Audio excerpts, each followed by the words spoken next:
It's about to be Hispanic Heritage Month, and while I cannot confirm that this release is made to celebrate that, can we safely assume? I mean, I know assuming's bad, but like, maybe?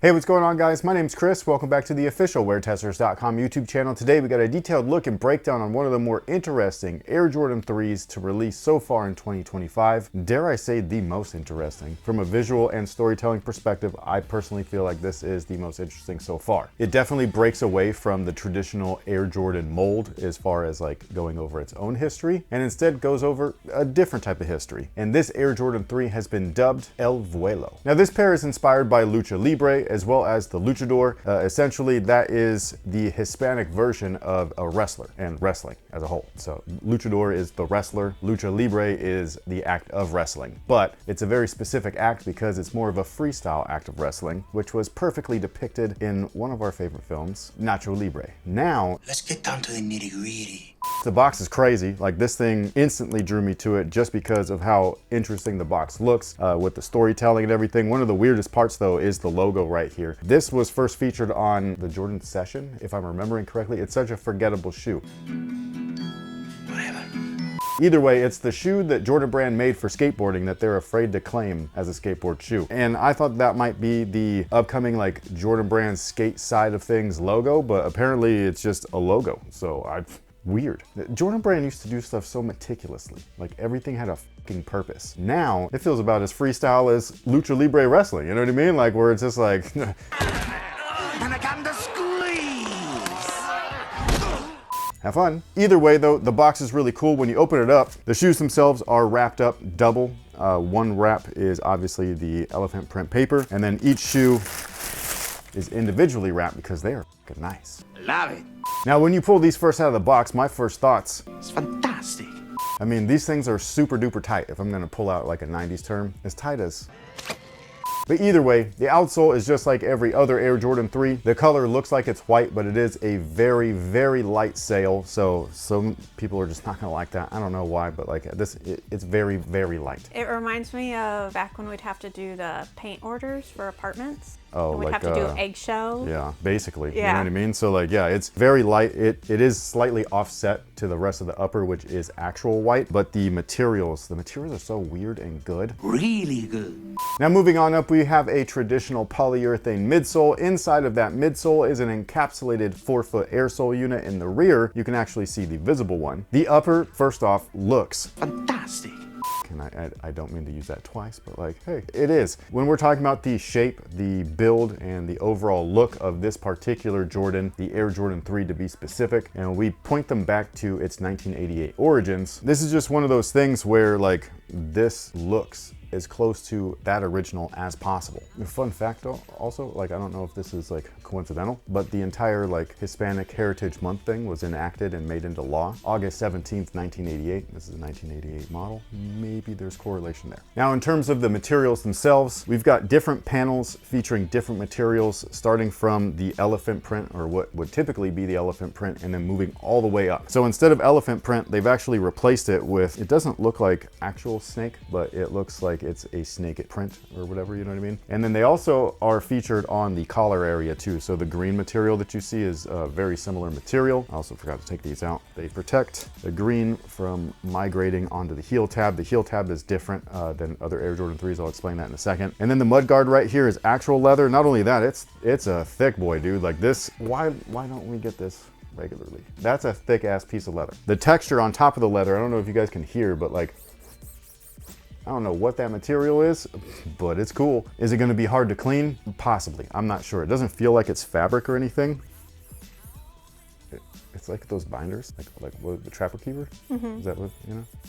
So, yeah. And then the main build is very similar material, same sound and stuff like that, which is also another leather with that, whatever that coating is on top of it. And then you have this really interesting treatment on the mid panel where there's more snake texture. It's done up in this like flame or wave kind of like design, almost emulating the mask of the luchador, which is what I'm wondering all of those little pieces, like the different material pieces, are all about. They're just pointing towards different pieces of like the costuming and things like that, like the theatrics of the sport. And then you've got other details such as gold on the eye stay, at least the bottom eye stays, as well as the top. They've replaced the tongue embroidered logo with a full-on gold Jumpman 2. This is really cool. Whether you're part of the culture or not, like having these treatments on an Air Jordan or an Air Jordan 3, I just think is nice. So, you know, I think that it's dope that it's on this like that. The tongue itself is a fabric-y material, which again, I believe like points towards like the costuming and things like that, whether it be the cape or the mask, I'm not sure. It's not quite spandex. And a lot of the masks that I see online are kind of like built out of leather and other materials. And then the laces are even different too, where typically you get flat laces. Instead, you get, at least what comes equipped in the shoe, thin round laces, which again, I believe are to point towards the costuming, whether it be the tie on the belt or the tie behind the mask to keep it on your face and things like that. So I think that that's really sick. However, if you don't like those, they come with 2 extra sets of laces, both the red and the green, and they're kind of like distressed looking. So they're like the a la manière, like they came with some laces like this where they were distressed already, and they are the traditional like flat lace that is typically seen in the Air Jordan 3. But I will say that these little thin round laces, they look really cool in there. So I like it as is. I almost forgot. This is the insole. It's a dream cell. If you like them, great. If you don't, you could take it out and swap it out for anything else that you'd like. And then my favorite change besides the gold emblem on the tongue actually is the heel tab itself. It's a leather panel instead of a plastic piece. It has that same material as the rest of the upper and stuff. I don't know why I like that. I just like the way that sounds. Now, in terms of sizing, they do fit true to size, whatever you typically wear with your Air Jordan 3s. That's exactly what I would recommend. They are currently slated for a September 20th release. If you are local here to the Sacramento or Elk Grove area, they will have them available over at Phenom at the Doco location. They will not have them, at least not to my knowledge, at the Elk Grove location, but that could change. Either way, if you wanted very specific updates on everything as far as like what Phenom has and when they're going to release them, make sure that you follow them on social over at Instagram, simply at Phenom Global. That is where they post all of their updates, the launch procedures, all of that kind of stuff. And with that being said, what is today's viewer submitted question of the day? Did you say viewer? I did say viewer. Okay, well, my apologies. Today is not a viewer submitted question because I would like to know, and I bet you other people would like to pipe in as well. What do you think of the Jordan brand changing the Air Jordan 1 into a hiking shoe? Have you seen them? No. You want to see my phone? I mean, this is not it. Like, for one, what's the purpose? Hiking. Obviously. Obviously. But why this? Like, why? You know what I mean? Like, look, when you have wasted money and resources allocated to this instead of fixing the retros that you currently do that are bastardized beyond repair, why don't you take some of that resource and move it to something that is more worth the funds? Why are we getting this before we're getting a Jordan 1 that is playable today, by today's standards, a Jordan 1 Pro, if you will?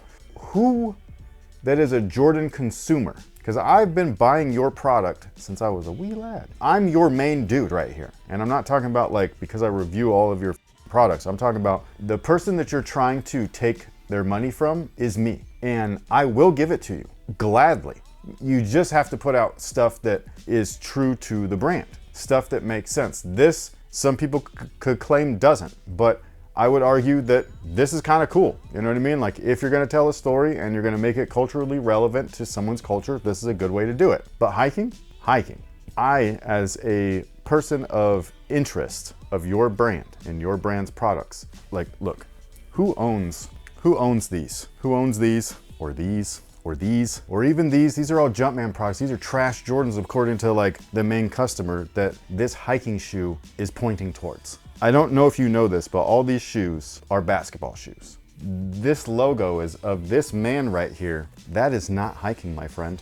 That is basketball. Do what you used to do and do it better than what you used to do it, because this isn't better than the original product. I own the originals of these. This is trash compared to that. And I'm not saying that disrespectfully. I'm saying that there's nothing in this that was in the original. Same with these, the other ones, like these two, these Eddie Jones ones, these are cool. And then you guys have never dropped this colorway, you should, but even if you did, the retros suck. So, but what about you guys? Sound off down below in the comment section and let us know what you think about the Air Jordan 1. What are they called? Just hiking boot? I got your phone.